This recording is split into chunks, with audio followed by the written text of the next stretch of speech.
Hi everyone, and welcome to the 8th grade graduation. Parents, my name is Kasey Speech, and students, you know me as the tall kid in front of you that blocks your view to the front of the classroom. This year's theme is, if it doesn't challenge you, it doesn't change you. Thinking about the past 3 years at Lindero, we have definitely faced some pretty tough challenges.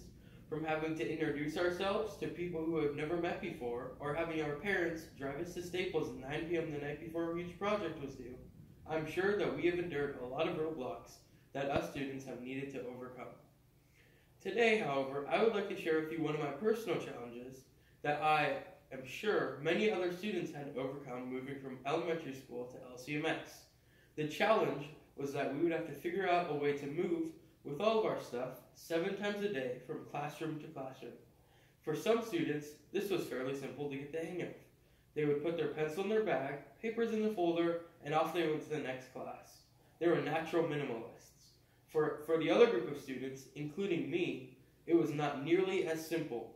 Because all of us did not change classrooms in middle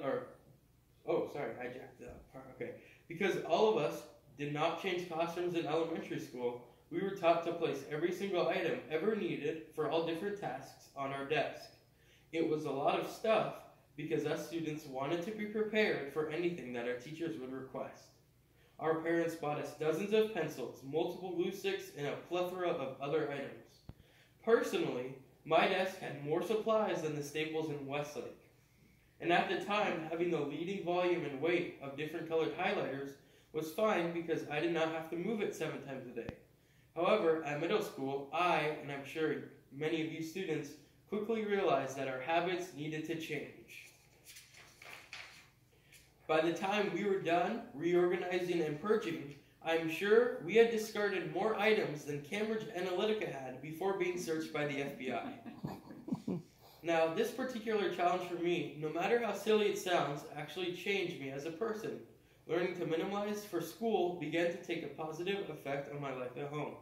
I would leave less of a mess wherever I went, whether it be after playing in my room or getting a snack early in the morning. And being forced to only have what you needed also made me work through things faster.